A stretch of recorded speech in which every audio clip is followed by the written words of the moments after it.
Let's do this. The Cult of Hockey podcast by the faithful and for the faithful. I'm David Staples of the Edmonton Journal, and I'm here today with Bruce McCurdy. Hey, Bruce. Hey, David. How you doing today? Good to see you again. Second time today. Go figure. We crossed paths literally while we were on the same path, going in opposite directions in White Mud Ravine. Yeah, one of the most beautiful walks in the city. It was very nice. Very and nice. I was out I with don't a usually couple. go there. Yeah, I was out with a couple friends. I've only been there a few times this year. I usually stick to the river valley itself, but we were just out for a walk, and then you were out for a walk, and we bumped into each other, which was a very startling but nice encounter, Bruce, to meet you and have you meet my friends. You look different in a baseball hat. Yeah, although my new Twitter or X mug has a baseball cap on. Right. So, yeah, in the sun, I like to wear that old baseball cap. Okay. It was hot today. 29, I think. Yeah, it was hot. So are you out walking every day, or do you meet like six every out day. of 7 every day? So last day I missed was January 14th. What happened on January 14th? My father-in-law had his memorial ceremony, so I stuck close to my family that day. There you go. There's a good reason. That was, I was just coming off being sick and I was just getting going again, but at least an hour every day. And it's many days, it's the best hour of the whole day. It's absolutely foundational, I think, for happiness is to get out and move. And how long have you been? How many years was it COVID related? 5 years. Yeah. Well, COVID was when I stepped it up to a minimum 1 hour. But really, when I went to Newfoundland in 2018 and survived walking the steep hills of St. John's, I thought, well, if I can do this in St. John's, I can do it in St. Albert. And so I just started going. I'm on and off lifer for walking, but now I'm definitely on again. Yeah, it was COVID that got me out walking with my friends from Devon, my lifelong friends, which I met, as early as grade 3 and continue to this day. And there's a group of us and, 4 or 5 of us, and we go out walking quite a bit, although now some of us have graduated to doing the stairs as well, which is fun talking to your buddies about watching the final of the 72 Summit Series, but you guys watched together in class, in which I missed the first period because my physics teacher in grade 12 told me that I had an exam that day. Oh, bastard. I'm still, I liked him as a teacher, but he really fumbled the ball that day. That was a Steve Smith kind of blunder, that's stuck with me over all these years. Yeah, and it was a fake test. He said, I just told you that to get you to come to class. And I should have just got up and walked out. Man, I don't know. I just didn't have the whatever. So by the time we got out of class, it was 2-2 at the end of the first, and the whole school was watching in the rotunda. So there's your mandatory 1970s sports reference. Right off the top, it was for me. You were already, of course, a longtime hockey fan by then. I think you're in grade 12. I was in, I think, grade 4 or 5. I thought it was in grade 3, but it turns out it was grade 4 or 5. My memory wasn't correct on that. And I really became a hockey fan after that. Like I was already from the 72 playoffs when Ken Dryden, I think 71. Was that in 71? Okay, so I'd already been a hockey fan for about a year, but that really was a searing moment for me in terms of like just focusing me laser sharp on hockey the rest of my life. Paul Henderson scoring and Phil Esposito playing so well. And yeah, I just listened to Ken Dryden's audio book. So it's only 2 hours. And I wouldn't recommend it. He doesn't remember a whole lot from the series. His books are usually pretty good, but that one wasn't that good. It was pretty thin. Bruce, today we're going to talk about some news with the Edmonton Oilers. We had some news last time, the replacement of Tyler Wright with Rick Pracey, the Dick Tracy of amateur scouting. And now we are going to talk about the PTO for Sam Gagner, as well as a couple players that we've been reviewing. You reviewed Jaden Grube, and I reviewed Carter Savoy, and we'll talk about those two players. You're also writing about Olivier Rodrigue? Rodrigue, yeah. We can Yes, talk about him tonight sure. if you've dug into that. Let's start A little with bit. the news though, with Sam Gagner. PTO, Bruce, thumbs up, thumbs down. What do you make of it? I think it was almost inevitable, David, with his sort of one degree of connection to Jeff Jackson, who he was Jeff Jackson's first client, and he was also his dad, Dave Gagner, was a very central person in the firm of agents that they were involved in. And in fact, it was Dave Gagner who became the skills coach of the agents group. And that was a really interesting approach by them. I don't know how many other agents do it or did it back when they started doing it, but where they actually provided skills training for their own clients, as well as they did their own scouting for which clients they wanted to sign up at age 14. So all those little bits of background in Jeff Jackson will have relevance in at least the process. Obviously, it's different looking at an 18-year-old player than a 14-year-old, and different again looking at a 24-year-old. But it would not surprise me to see Sam Gagner land in the organization in a longer term role that involved him wearing a suit and tie, or also wearing sweatpants and a tracksuit or whatever as a skills coach, whether it be one on one individual training or what have you. And in the meantime, 16 years later, he's still in the NHL last year, and nobody wants to sign him to a contract. Well, who's makes more sense to give him a PTO than Edmonton? So generally, I'm not really anticipating that he's going to be the difference maker, but I have no objection to giving him a shot. I would have more objection if he was made skills coach. Like I think they should give that job to a lifelong skills coach, like someone like I Yeah, don't. If Sam Gagner, if he puts in the time like Adam Oates does and develops a client list and becomes a skills coach, then mhm, yeah. But like his dad. boy, that would be the last thing. Yeah, like his dad. Yeah, no, I'm So thinking more even just starting, but lower down. Like is it sure, maybe a roving coach that goes to Bakersfield and to scout. yeah, where do the Comets play? Fort Wayne in the ECHL. Where the orders or the juniors or wherever the orders prospects are, and work with them a little bit. Maybe that kind of role. It's a guess. In the short term, what I would do with Sam Gagner at camp is the same thing I would do with Brandon Sutter. I would staple him to a young guy. Say one of the conditions of your being here on a PTO, Sam, is that I want you to work with Matt Bay Petrov. I want Yeah, you to sit at the dinner table with him, tell him what you've been through as an offensive-minded player in the league, what you took your hard time to get used to, what you found was successful. Just share your knowledge with him. And as for you, Brandon Sutter, I want you to do the exact same thing with Jaden Grube, big young right shot defensive first center just coming into the league. Just think of all the experience you got that you could share with that guy. So that's what I do. not a bad idea, Bruce. And Matvey Petrov was an interesting choice for Sam Gagner because they're similar players in that they're both highly skilled offensive hockey players coming out of junior, but not the fastest skaters. Mm-hmm. And it could well be for Matvey Petrov to have an NHL career. I mean, he's not as highly rated as Sam Gagner was coming out of junior, not even close, but he's going to have to become a strong defensive hockey player, a smart defensive hockey player. And that's something Sam Gagner had to learn along the way as well. And And never really did, like yeah, that's what I was about he to say. Like, certainly from his second trip to Edmonton, he was marginally better, but he was never a strong defensive player. He was hardwired to watch the puck.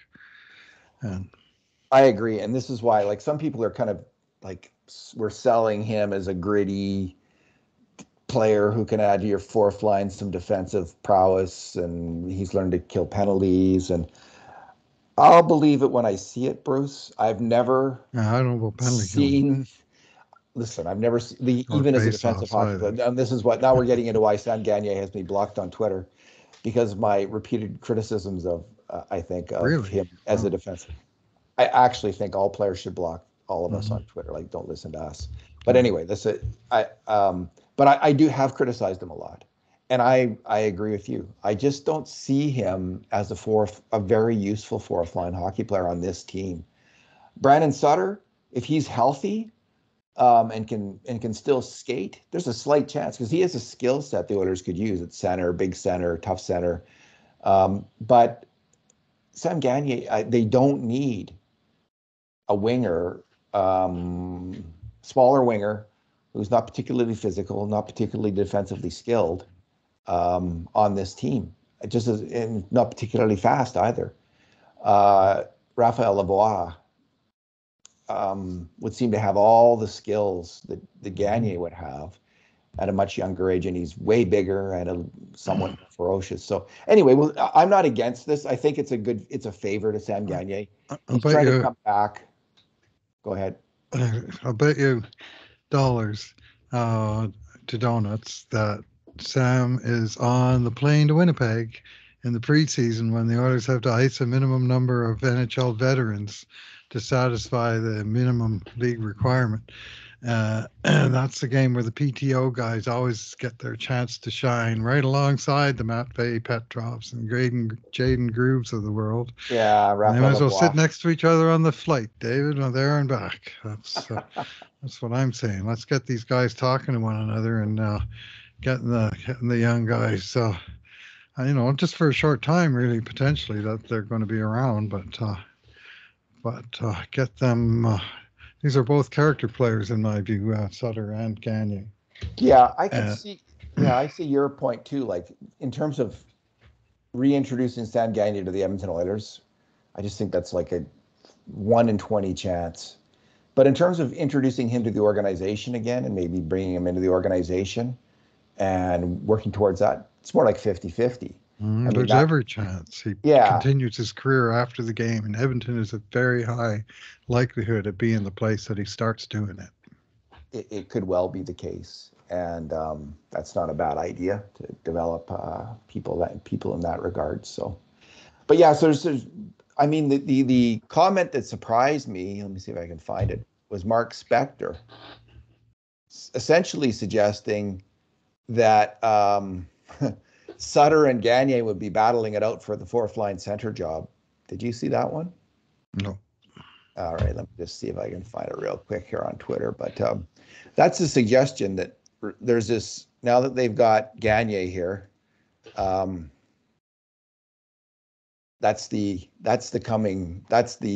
in the cards. And when I read that, I just thought, okay, here's what he tweeted. Quote, Mark Spector. So Oilers announced that in addition to Brandon Sutter's PTO, they have offered Sam Gagner one as well.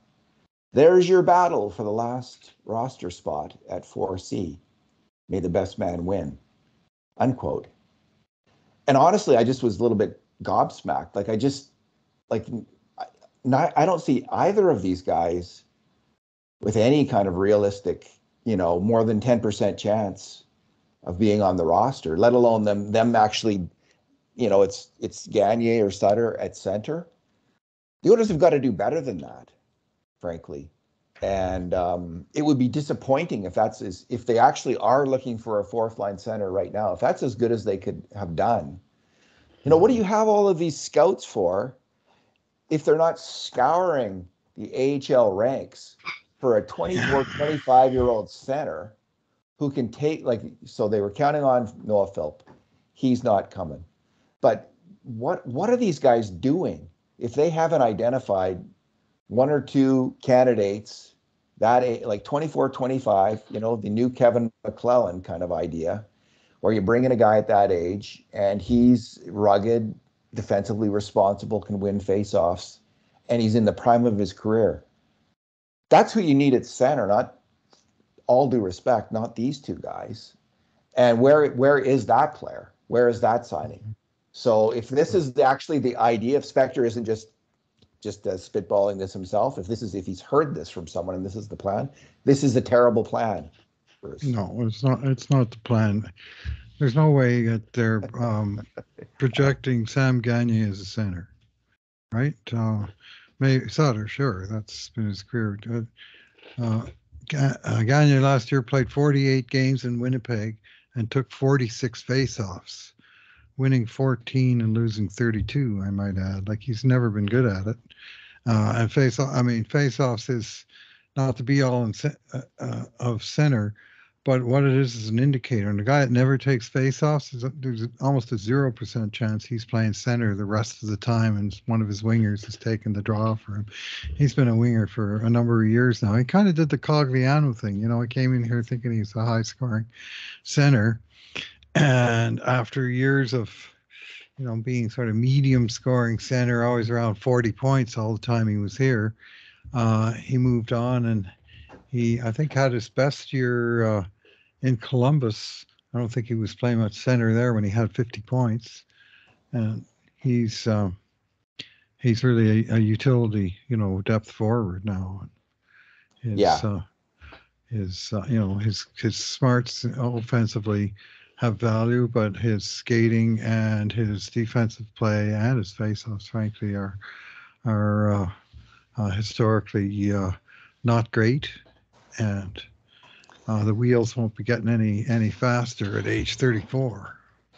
I mean, this Oilers team has to beat Vegas, right? Mm-hmm. Vegas had a pretty good fourth line. I'll say. And it doesn't have players of that quality caliber. Yeah, where's Gagner. Nicholas Roy for Oilers? They need that player as 4C. Well, that's why, to me, McDavid, if McDavid and Draisaitl, you're going to start the year with them at center and not have them on the same line. And we'll probably see a lot of them on the same line now and then. And Ryan McLeod at third line center, right? Mm-hmm. Dylan Holloway was a really good center. Too. He was a really good center in university hockey. He's a big, fast guy, and he can play that position. There's Derek Ryan, who is a very smart defensive hockey player, who's, I think, better at wing at this point, because center is a grind, and it grinds you down, and it's hard to play. And but there's also Ryan Nugent-Hopkins, who could be shifting over to third line center, and McLeod then to fourth line. There's Matthias Janmark, who is a bigger, faster, and incredibly smart defensive hockey player who could play center. So that's the battle. And then there's Lane Peterson, who is 25 years old. I guess this is Lane Peterson. That's the guy we were just talking about. Yeah, that's my mistake. I forgot him, and I was criticizing Oilers management for not signing that. Maybe he's that guy. Maybe he's that guy. And I'm not super confident, but you got to find. And Hamblin, James Hamblin, who played 7-8 games last year 10 for the Oilers. He's also in the mix. So anyway, this is my not to beat this to death, but there's lots of other realistic options at center. I just don't see Sutter or Gagner as either of them really. It's could happen, but I'd be skeptical of that. Bruce, we talked last time about Tyler Wright and his replacement, Rick Pracey, and so I just went and did a bit of a more thorough review of both Tyler Wright's entire career drafting, and tonight I was doing Rick Pracey's entire career as drafting. And when I say drafting, I mean when they were in the position where they were the number one guy, right, leading the amateur scouting process in their organizations. So for Tyler Wright, that was 2 years in Columbus, and then 5 years in Detroit from 2015 to 19, I believe. And 2 years before that in Columbus. And Bob Green, I wanted to look at him because he ran the show on Edmonton from 2015 to 2019. Mm-hmm. And he was replaced by Tyler Wright, but he stayed in the organization. So Bob Green has been the chief scout for the Oilers in this time period, with Tyler Wright as his boss. So Bob Green's still having a fairly big say for the Oilers in terms of scouting. But I think it's fair to say and I said this before, it's too early to tell how the Tyler Wright, Bob Green team did between 2020 and 2023. We just don't know. There's just so many players there who, could turn out. Dylan Holloway We don't know where he's going. We don't know where Tyler Tullio is going. We don't know where Matvey Petrov. We don't know where Maximus Weiner is going to end up. There's Bo Akey. All of these draft picks that were taken, Xavier Bourgault even. Now, we're getting early indications on them. And, we can start to think, well, Holloway's got a lot of promise, and Bourgault was a bit of a disappointment, for instance. And in his first year in the AHL, at least you'd like to see a bit more point production. Yeah, you would. So we're getting some indication, but it's too early. But with Wright, there's all these years in Columbus and Detroit. And what I'm going to say is he has a pretty iffy record, Bruce. What a scout has to do, I think, essentially, is every single year in a draft, you got to, if you have 6 or 7 draft picks, you've got to find a core 12 player on your team on average.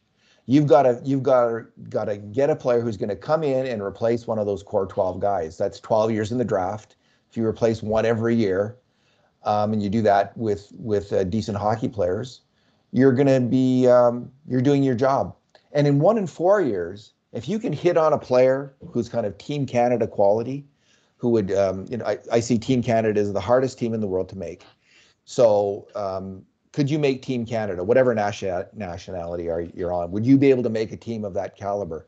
If in 1 in 4 years you're getting a player that quality, then you're probably going to have a good NHL team, maybe even a great NHL team. So I'm looking at it from that point of view. And when I look at Tyler Wright's career he didn't really hit on a lot. He didn't hit that core 12 player. The best draft picks he made were Dylan Larkin and Moritz Seider. He was still in charge during the Moritz Seider draft. So kind of his first Detroit pick, Dylan Larkin, and his last first pick, those were his best ones. But in between, he missed on a lot of first round picks. And his other decent picks were Alex Wenberg, who's a core 12 player in Seattle right now, Oliver Bjorkstrand, who's a core 12 player in Seattle, and Philip Hronik, who is a core 12 player in Vancouver. Those are really the highlights. He got 5 good players. None of them, though, are star players, although Seider might become a star player, and Larkin would probably be on Team USA. So he's a couple of 70-point seasons and a couple more 60-point seasons. He's close to one. He's pretty good player. Then the next best hopefuls to become core 12 players are Michael Rasmussen, who kind of was in their core 12 last year on a fairly weak Detroit team. He was the third line center. And there's a couple of young wingers, Elmer Soderstrom, a great big guy, and a younger guy. What's his name? Jonathan Berggren, who might make it as in their top. Both of them have a chance. They're kind of almost like Raphael Lavoie quality prospects, maybe a little bit. Big Elmer play for Sweden at the Hlinka Gretzky in 2018, and he was. I mean, they were all under 18, right? And he was like 6'7" or 8" at that time, and he stood out. I actually liked him as a player. I thought he's smart. He goes to the right places. He's effective.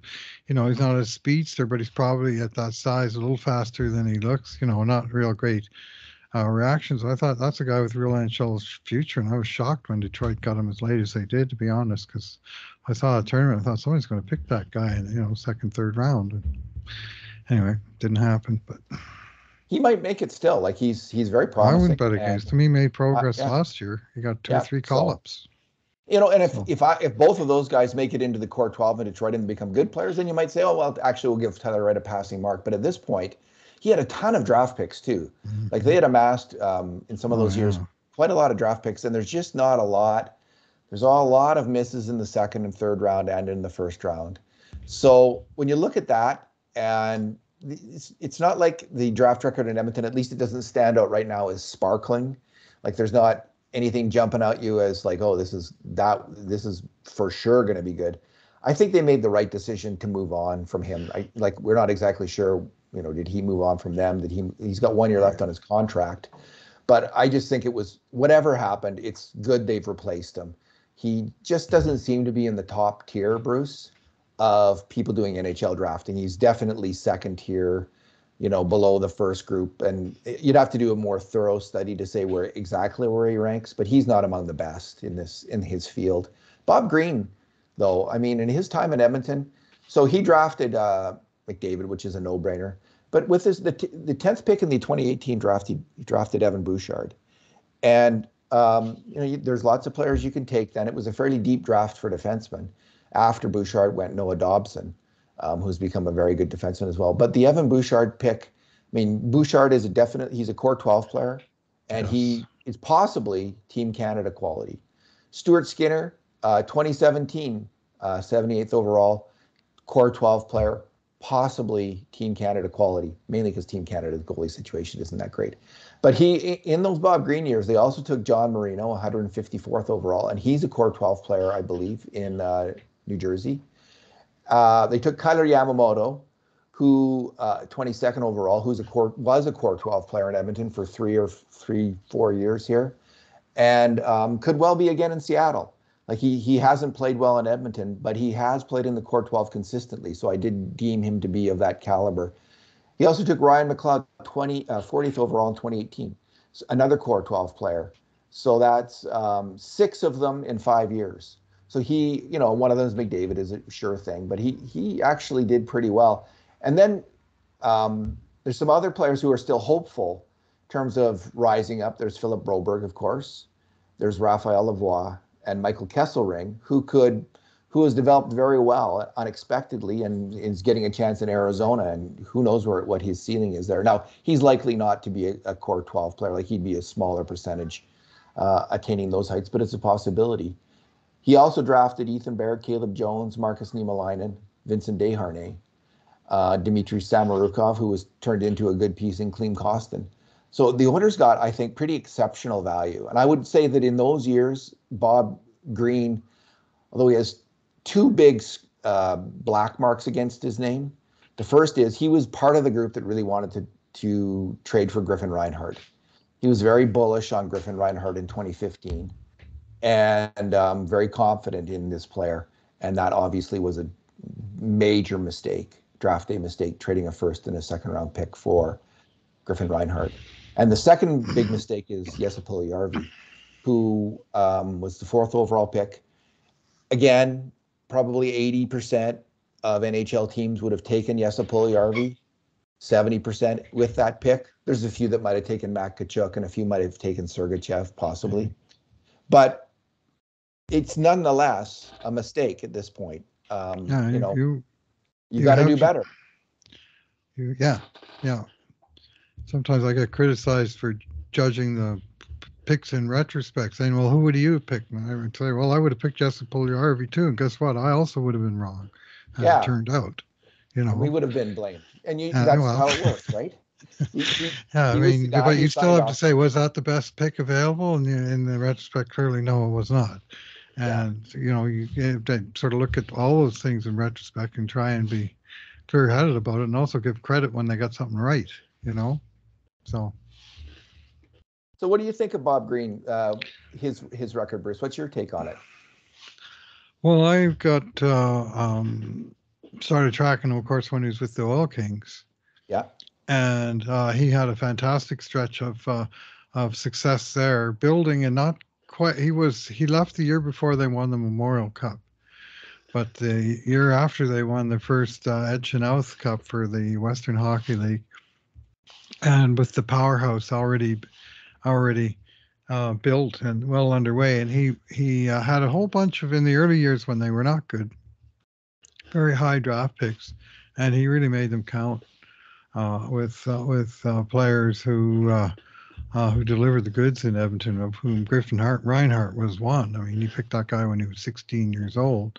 He came in and made the team, and the team went from, as I recall, they went from 21st in goals against in a 22-team league to, I think it was 11th, then to 2nd, and then to 1st, and then they stayed in 1st. And I mean, that was Griffin. I wasn't just Reinhart, obviously. There was a lot going on, and they had, lots of good players, good goaltending, good coaching. But Reinhardt's years exactly overlap the strongest 4 years that the organization had, and that was Bob Green's experience with him. And my understanding is Shelley asked him if he would recommend Reinhardt, and he said yes, but it wasn't he who was recommended trading two high draft picks in the best draft in the last 10 years for him. That I'd was the watched GM's decision. Yeah. I mean, I'd watched Griffin Reinhardt, and because there had been talk of trading the Draisaitl pick, the Draisaitl pick for Griffin Reinhardt, and so I was watching him leading up to that, because there was, people were, sports writers were saying might not be a bad idea, Griffin Reinhardt, and so I started watching, and I was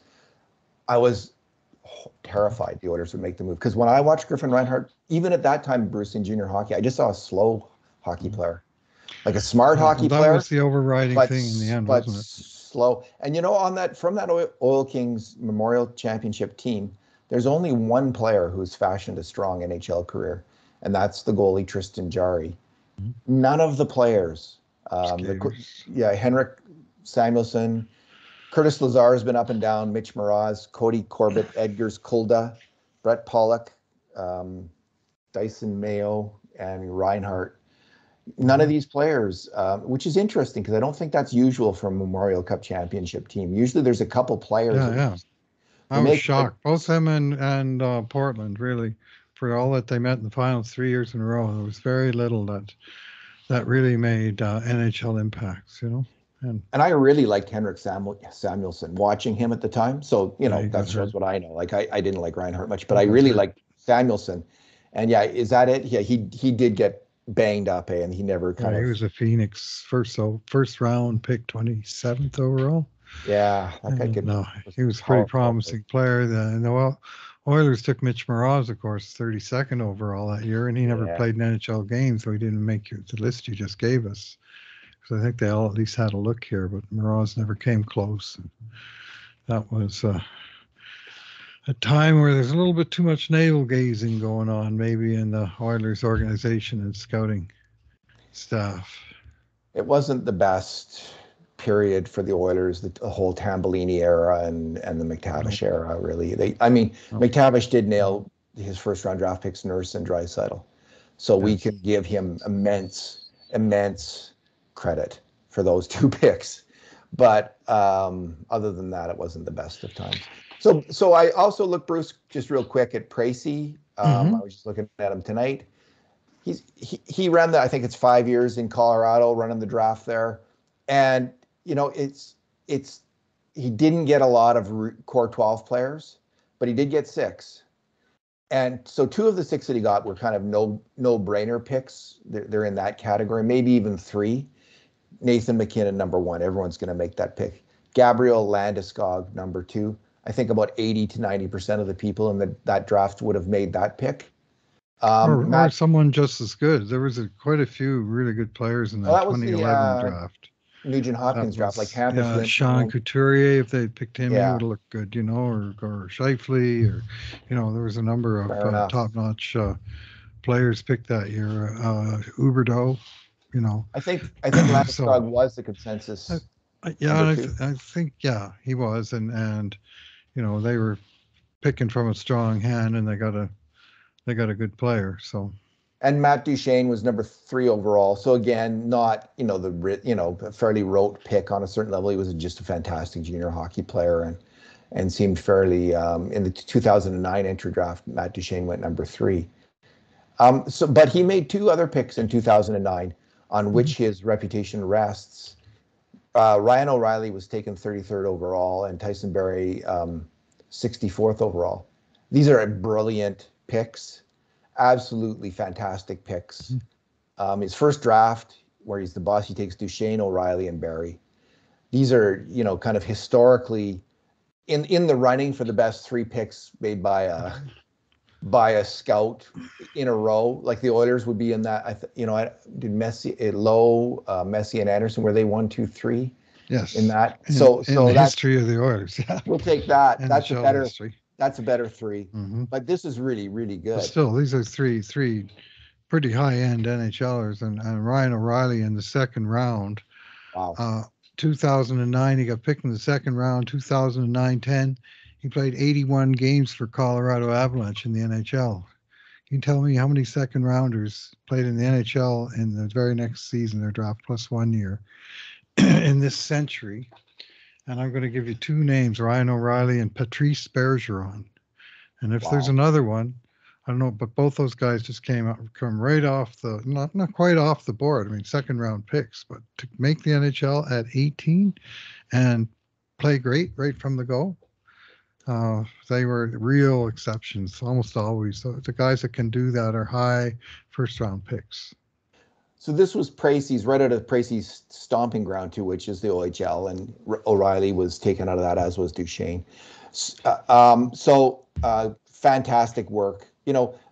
There's a lot of luck in this too, obviously, in drafting and scouting, but you got to be good to be lucky. And so his record in Colorado, though, after that first draft is really unexceptional. He didn't really identify anyone other than the obvious picks of Landeskog and McKinnon in the drafts. After that, Will Butcher became an NHL player for a while, but that's the best they got. And he didn't do, of all the other picks that he made, none of them really panned out at all. So his record's okay, I'm going to say. He had one great draft, and then the rest were not very good at all, except when he had obvious picks to make, like Nathan McKinnon.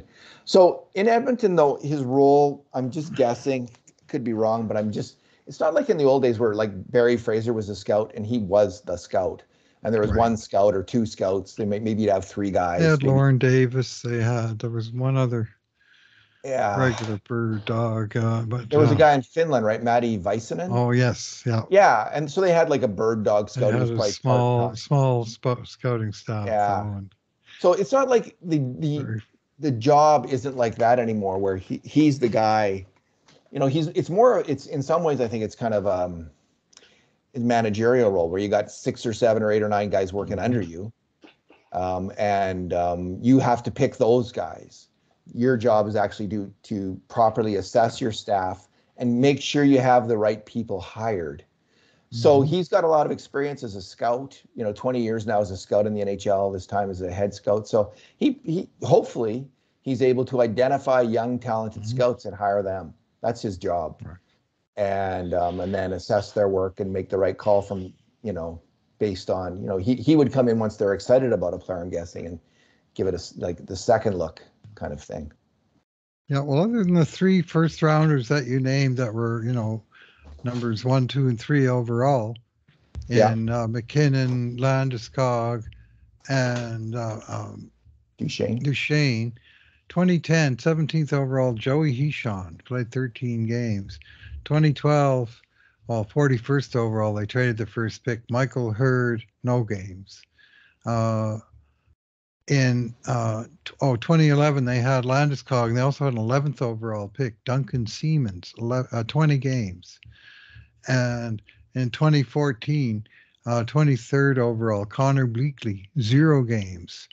And so, any pick outside the top 3, other than that one draft with Barry and O'Reilly, there was not, like say, Will Butcher, Joseph Blandisi, 100 NHL games. And if you remember even one of them, well, good on you. Someone's got to play right on. They had a terrible team. So they were a terrible team in that era, and he was part of it. Like he found some pieces that became huge for Colorado, because when they traded Duchesne and O'Reilly, I mean, they didn't in the end. They got Bowen Byram from the Matt Duchesne trade, right? And then Gerard, I think, also from the Duchesne trade. The pieces they got for O'Reilly didn't really work out as well. But I remember Duncan Siemens, because he has the best quote, I think, all time about Ryan Nugent-Hopkins. He was talking about Ryan Nugent-Hopkins' on-ice vision, and he said it's like he's got 100 eyes in his head. Very colorful description of Ryan Nugent-Hopkins, and very perceptive as well. But you're right, Bruce. Like this, okay. So it's not a great record. It's a inconsistent one. It's like a roller coaster, where you start at the top and it kind of rockets down after that. So and then he went to Philly, and in Philly, obviously he's one of many scouts. But when you look at Philly's record of success, since he went over there. Was that 2016 he started there? They got Carter Hart. That was a good pick for them in 2016 in the second round, but their first round pick played 4 games, and their other second round picks played 0 and 75 games. But he's not the And head scout, Bruce. no, I know. So I'm He's just saying the probably an whole OHL. group of He's them were probably below OHL average. scout. Well, their Okay. biggest mistake, Uh-huh. Bruce, they took Nolan Patrick when they Yes. could have had Almost Heiskanen anyone or Cale else. Yeah. McCarr. Yeah. Oh, man. Yeah, no, Yeah, and that was. that is now. But again, he's not. He's just a cog in the wheel there. He's the Mhm. Ontario guy. He's probably not even Mhm. watching Patrick play very Okay. much. All right. His job is to watch the other players. So I'm not really. So out of the Ontario League, Yeah, um, let's look at let's. those guys. Well, I 20, did. 2017, Morgan Frost from the Sioux, 158 games. Isaac Ratliff, second round from Guelph, 10 games. You know, Well, they took Tyson Forster, who's looking like he might be a player, and Morgan Frost was a core 12 player with Philly, a terrible team last year. oh, wow, was So he? Frost had 46 points in 81 games last year, and Okay, well, I guess you Tyson can't write him off Forster with that. Tyson Forster is a big, fast winger. They didn't take a lot of players from the OHL in his time there. They took those were the three main picks: Ratliff, Frost, and Forster. Mm-hmm. Um, and if Forster pans out, and he's trending fairly Cam well. York might be coming around as a first rounder from 2019. He was Is he from OHL? starting starting to get. Oh no, that's he was from U.S. national team. So no. Yeah. So I know it's kind of hard to tell Yes, it is definitely. to When the guy's one member of a staff, definitely hard to 10, tell. 10 amateur scouts, he's one of them, right? Like it's like you just don't know. Like what I think they should do, like if you're running an NHL team, you should get from all the scouts every year, give me your top 50 players. Give me a list of your top 50 players. And I'm going to put it in a little box and keep it. So then 3 years later, you can Mm-hmm. go and look at everyone's list of top 50, each of the scouts on of your of your Right. group. And Okay. then you know Who was uh, seeing him? who was seeing what, who got it right. I think it's very important in terms of rating these guys, and I'm sure they wouldn't like to do that, to actually be, I wouldn't surprise me if they did do that, to be honest. But they, just in their own area. well, you could do it like, yeah, who are your top 50 players in the WHL, Western Scout, and Right. I want that every year. And if they're not doing that, they should do that. That should be Rick Pracey's job one, is start to keep track of every Mm-hmm. scout, who they're rating in their area each year. Mm-hmm. Because I think it's hard. Then you don't have to wait necessarily 4 or 5 years to rate them. Maybe after 2 or 3 years, you're starting to get a sense of who's turning out. And out of all the group of players, a bigger sample size, it's easier then to see exactly what your scout thought of them and whether his top guys are trending up or trending down. And you could know after about 3 years, I think.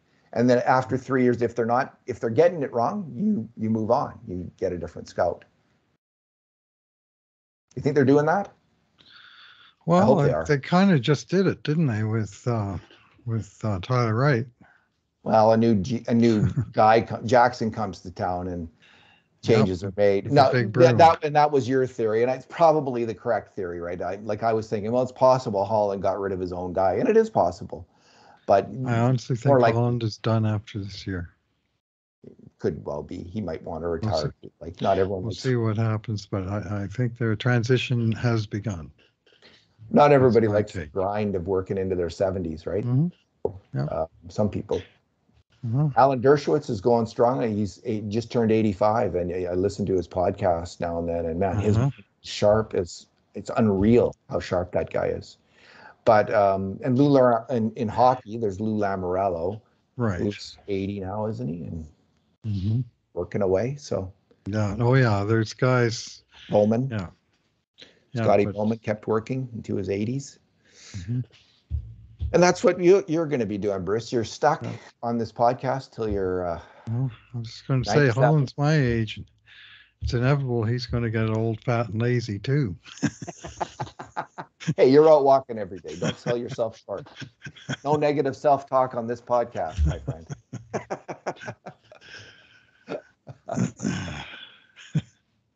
All right. So, Have we covered the field there? Have we got any other final yeah. thoughts? Well, other than we haven't done our prospects yet, but Oh no, yeah, we're moving on to a new right. But subject. in that field, it's wait and see what happens. Simple as that. It's Jaden Grube. I mm, understand, Bruce, that the Sutter is a huge fan. The Sutter who coached him in Red Deer. I right. can never remember which one it was. Brent. Brent, just hmm massive fan, like massive. Brandon's dad, Brent. This is Yeah. what got me thinking they should stick Brandon Sutter and Groove together from the beginning of camp and do some positive reinforcement on the kid. Do you have Anyway, the Brent Sutter it's quote in front of you? Because you should read that, because that is that in your post? Is that where it's in my post, and I'm going to get it right away because it was it certainly front and is? center It in the is as post. glowing a review of a young player as you'll see. And it's interesting because Grube is not this. He's not Uh-huh. was he even a point a game guy in his last year? Like he's a guy who's mainly focused on defensive play, grinding it out, putting up the odd point.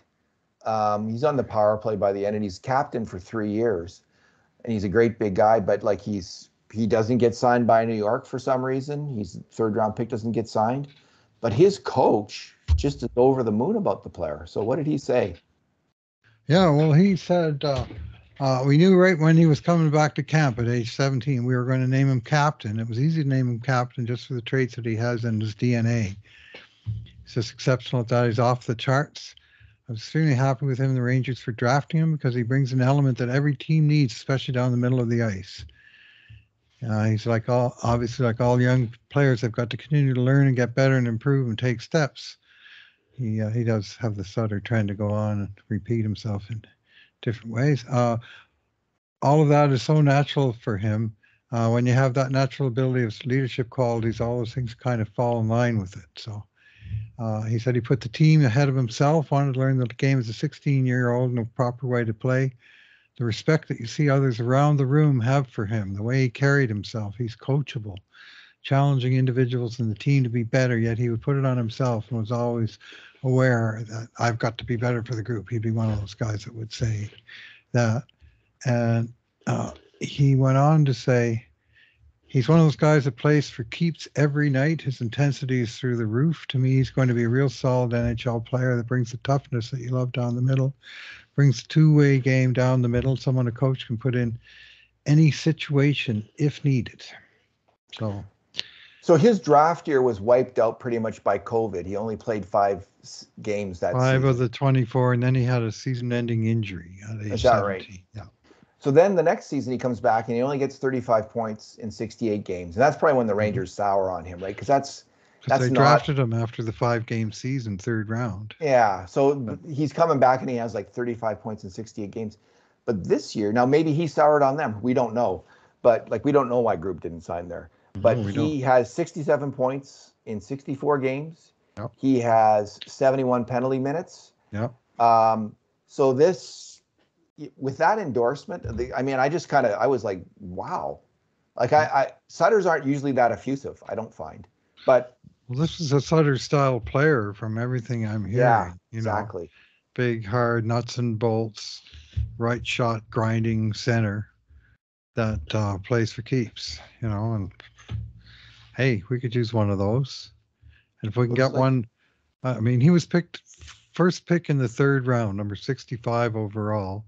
And when Rangers couldn't trade him and the Oilers kind of waited them out, the Rangers made him available a few weeks before the deadline. Day before the deadline, Holland gets him for a 5th, 152nd overall 2 years later for a guy that's 2 years ago was right at the end of the second round, beginning of the third, and who's now played those 2 years, who didn't tread water or go downhill. Like you look at that and say, well, they're getting rid of him at that price. He's gone sideways or worse. But au contraire, I mean, everything I'm reading about him and everything I see in his stats say this is a guy that's improving steadily, and I don't see any reason why he won't in the pros. And with that said, I'm going to say at least 2 years in the AHL before he becomes a serious part of the conversation in the NHL, but that's what we don't have to wait 2 years for him to get out of junior to then spend 2 more years establishing himself. He's ready now, and at 6'3", 203 200 pounds, I pounds. think he is. Yeah. He's right there as a, already a big fellow, and even he doesn't grow anymore in height. He's certain to add a few more pounds onto 200, and he could be physical force. So the the pointers and the arrows, many of them are in his favor. The one minus one is why would New York trade him? If it's all this going for him. But New York's been known to screw up before. You heard it from me first, and all those Rangers fans out there. And maybe they according to their own fans, their situation at center changed, that their priorities within the organization changed. I still don't quite get why they would project what they're going to need in 2 or 3 years' time based on what they've got right now. But anyway, that's all part of history. The Oilers got him by whatever means, and maybe they got a steal at a cheap price, and maybe they just got another guy that's just going to grind it out and not really go very far. I guess time will tell, but I like what I see, hear, read, and calculate based on the ramping up of his stats and so on. Well, I found your post very persuasive, Bruce. I mean, you called it one of Holland's best trades, and underrated trade, absolutely. Underrated right trades. Off the radar. That's it. And then I read Sutter's comments, and I was thinking, man, I rated this guy too low. I don't think I had him 8th. I think I may have had him 10th or 11th or something like that in our prospect voting. And I just was thinking, geez, this is especially Sutter's rave review. So we'll see, maybe. But his 2 years, Ryan McLeod's contract's up in 2 years. The Oilers, if they have success, definitely will not be able to keep all the players that we as fans want them to be able to keep. It will not happen. They're going to lose some really good hockey players. They're going to break our hearts. But that's the good news, because that means the Oilers have had hopefully some real success, and they just can't afford to keep the team together. So they're going to need some of these players. We've already seen it, and I was a huge Clean Costin fan. Yeah, I liked that player. I thought he's $2 million a year. I wish you had that, because I think he's worth that. Don't have it. You got to move on. So anyway, he's definitely a hopeful at a key position. So, the Oilers, they're just. We've said you can't really rank this. Oh, this cat just escaped. Get back in here. My sister's cats are still in this room, and they're not allowed out because our cats are much bigger and not friendly. They don't like one another? Yelling. Well, it won't go well, I don't think. Okay. It'll be like, yeah. It won't go well. So anyway, the player that I was writing about, Bruce, was Carter Savoy. And he's one of these draft picks that have been made in the Green Tyler Wright era. And he went, I think, 100th overall in 2020. He had 2 really great years in college hockey, playing at Denver. And his stock just kept rising, where it looked like, the Oilers had made maybe a real steal of a draft pick at one point, taking him, because he was just lighting it up in his last season in the NCAA hockey, and really good with the puck, and so showed some kind of nastiness, some aggression in his game. And so I was pretty high on him. But last year, man, he had just a rancid year on a number of levels. He didn't get going in terms of scoring. He only had, I think it was like 11 points in 44 games, something like that off the top of my head. And he just, 11 points in 44 games. And he was injured 2 or 3 times. Just as he's trying to get some traction in Bakersfield, he just never got it. They were playing veteran players ahead of him. I just think he had a rough introduction. Maybe he himself wasn't ready for pro hockey and the rigors of pro hockey and everything it was going to take. Our friend, Cult of Hockey contributor Ira Cooper was writing about him. And I'll just quickly read some of Ira's comments because I think he did a good job of summing up his season in Bakersfield. Savoy started the season on the fourth line, and while he did get a few opportunities up the lineup, he never really took advantage of them and spent most of the season in the bottom six. It seemed every time Savoy started to gain traction, he would get hurt again. He missed time with injury twice more, including a month plus. He had been, of course, hurt in training camp. There are good moments and stretches for Savoy. He was able to show the organization and the fans his top skill, that lethal shot a few times, scored a couple of nice goals, but unfortunately, he simply wasn't able to work to get into position to get that shot off with any regularity. Of course, he was playing with the bottom six AHL line mates most of the time. Savoy isn't large in stature, but he is also not a shrinking violet out there. He can bang the body, and he's able to compete on the boards where he is good at using his stick to win battles. With that said, his compete level has major inconsistencies, and to my eye, fitness remains an issue. So this is a player who could quickly fade. He's got to come in and make the top six in Bakersfield this year. He's just got to get one of those roles. He's got to get on the power play. He's got to make a mark as a professional hockey player this season in the AHL. And it's just really in doubt. He's got, there's competition from Xavier Bourgault, the first pick in 2021, Tyler Tullio, who is kind of a scrappy winger with some skill. There's Matthew Petrov. There's Griffith, their AHL vet, Seth Griffith, their veteran, who's kind of takes a lot of time on the power play and on the first unit. There's, I think, Justin Bailey's back, who's a big winger who scores a lot. There's Lane Peterson, who's a center. So there's lots of competition on the wing. There's Drake Kajula. So it's almost a shame in a way that they have Griffith on this team. I think that Griffith is blocking at this point, both, between Savoy, Petrov, and Tullio, and Bourgault, you'd think they should get two wingers at least in their top six out of those guys. And if one of them is blocked by Griffith, not sure. He's a similar player. He's 30 years old now. I'm not thrilled with that. I know that you want to win at the AHL level, and players like Griffith can help you do that. But I'm not. I think they have a lot of the same kind of player, and to me, I think they should trade Griffith right away, and let these guys battle it out. I mean, Bailey's still there. He's a bigger player. Kajula's probably there. That's what I would prefer to see. Maybe Sam Gagner will be there. I don't like the fact that Griffith's on their top power play unit at this point coming into the season and blocking players like Savoy, but maybe they've got to earn it would be what, the rejoinder. Yeah, that'll be the rejoinder, exactly. What do you think?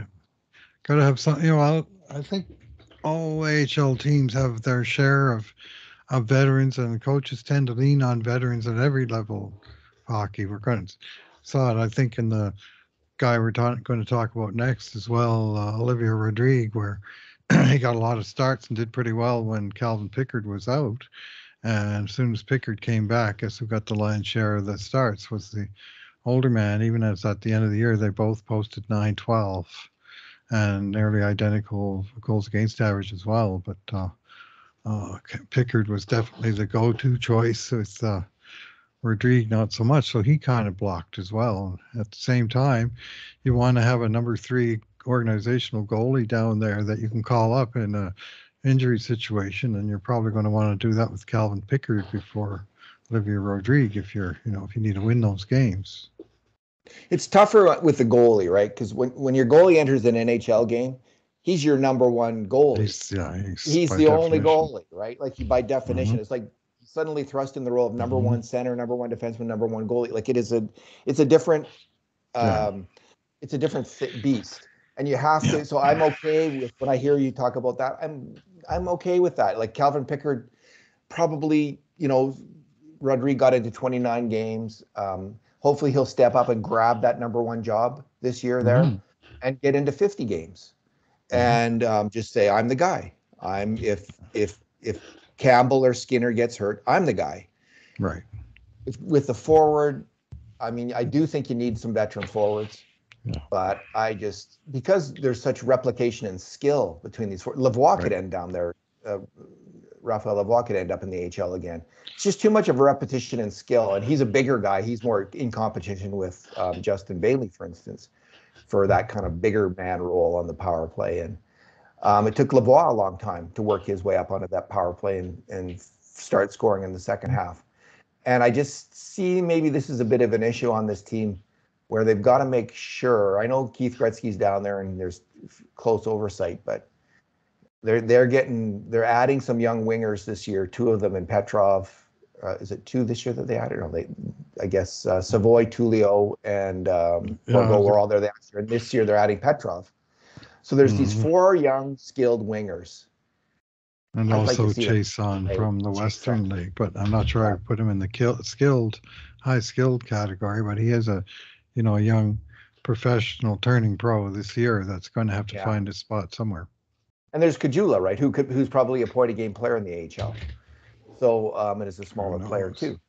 So I'm not exactly. We'll see what happens this year. It took Raphael Lavoie a long time to work his way up. And Savoy never really got an opportunity, maybe through injury and inconsistency of effort. He didn't deserve it. But I sure want to see these players get their chance. Tullio did work his way up and got some opportunity. And Ira Cooper's going to be reviewing him tomorrow night, I believe, for us. So that's excellent. Any other thoughts so who are we on now? Rodrigue? Tonight, Rodrigue, and I kind of gave you my outlook on him. I like his trajectory, and I think he's pretty comparable to where Stu Skinner was 2 years ago, which is kind of what you'd expect because he's 2 years behind him on the development curve. He turned pro in 2020, Skinner in 2018. And so now Rodrigue is entering that fourth year where for goalies only, unlike other position players, he still is protected from waivers this year. The fourth year of, so he had to get an extension, but it's still for a fourth year. They can send him down without worrying. That's just a special rule for goalies. And it worked for Skinner, 2 seasons ago. In his fourth year, he played some in the NHL, but mostly he was ramping it up in the AHL. And then in his fifth year, last year, they couldn't waive him, so he had to be on the team, and we all know what happened. And one of the things that happened was, for Skinner, was Ken Holland had signed him to a 2-year deal at NHL minimum, not 1 year like Rodrigue has at the moment. So last year, Skinner played for the Oilers at the NHL minimum, and he was their number one goalie, a fantastic bargain contract that Ken Holland received zero credit for. But to me, getting Skinner for the second year at the minimum 2 years ago when it was going to be decision time in the NHL, if he'd signed him to a 1-year contract, then last summer he would have had to pay him, $1 million, $1.2 million, something like that. And instead he got him for $750. Yeah, he gives a lot of those 2-year deals, and he often gets criticized for those 2-year deals. Holland does, but this very fair-minded of you, Bruce, and sharp eyes, pointing that out. It's a good point. Like he there's subtle little moves that Holland makes that often work out. Some of them they don't all stink. They don't all stink. Oh. Sometimes they work out. Since he's taken over, I think Stauffer says he's got the Oilers have the second best record in the NHL or something like that. So clearly he's not doing everything wrong. Like he's figuring out a few things. So Rodrigue played. He's last year was his first really good year actually in the minors, and his save percentage went up to .912. Yeah, you'd want him see him play. This is a huge year. They're all huge years for these players. Their careers go so fast, of course. Yeah. But this is his last year on his ELC. He's got to play. Actually, he's through his ELC. He signed a 1-year extension. Oh, okay, you're right. Because he's in his fourth year. Okay, it's not. You're not on a 4-year ELC. You're just fourth year waiver exempt. Yeah. Okay, excellent. So we'll see what happens with him. It's the other thing though with him is, let's say he has a great year. Well, where do you put him? because they've already got two goalies on long-term contracts. Like they're kind Well, of locked themselves in, you know? maybe if Campbell and Skinner have good years, you trade one of them. Yeah. Like if Or Jack Campbell has a good year and you need money, and he knocks it out of the park and let's say has like a 928 save percentage and 40-50 in the AHL. AHL goalies do that now and then, and he just kills it for the second year in a row. Maybe you think, well, we need money to sign so-and-so. This is one of these moves you make. So he can force his way by being a cheaper option. Maybe he crushes it with Bakersfield in 2024 the way Glenn Hall did with the Edmonton Flyers in 1954-55, that he was so good that he forced trader Jack Adams to trade Terry Sawchuk to make room for Glenn Hall. So that's how you do it. That was a great team, by the way, the 54-55 Edmonton Flyers. 1950s sports reference from Bruce. That's I'm just going to go look at his Glenn Hall's record. Who was he playing with? Edmonton Flyers of the WHL. Oh, I see. Yeah, he's what year? He won the West in 53 and 55, but the 55 team in particular is my favorite, that had Normie Ullman, Johnny Busick, Glenn Hall, 3 Hall of Famers, Al Arbor, future Hall of Fame coach. If you go back to 54, Bruce. There's lots of names there. If you go back to 54, this is so archaic that you can't even find stats for goals against average, let alone save percentage. Okay. When you look at that. Yeah, they had Bronco Horvath on that team. Yeah. 24, Johnny Busick 19, Normie Ullman 18. Whew. Yeah. Al Arbor 21 and Glenn Hall 22. Wow. Yeah. Wow, what a team. They also had the coach Bud Poyle, whose son David Poyle just retired. Bud Poyle was the first GM of the Philadelphia Flyers, and David Poyle was the first GM of the Nashville Predators. That's a family rarity. Keith Bingo Allen. Was that the Keith Allen that became the GM of the Philadelphia Flyers? Yeah, he was in Philly, and they won. The rumor was that they actually named the Philadelphia Flyers, spelled the same as the Edmonton Flyers, and it was guys from that team who were right in it. And did he actually build the Broad Street Bullies then, Keith Allen? That was him, right? Well, him and Shiro. Shiro, yeah. But he hired Shiro, and they had a thing. They had something in mind. They also had Lauren Davis on that team, the Edmonton Flyers, and Lauren Davis became the scout for the Edmonton Oilers, who recommended Glenn Anderson. So and Jerry Melnick, the super scout who recommended Bobby Clark to the Philadelphia Flyers, was on that team as well. Wow, a lot of hockey history on that team, Bruce.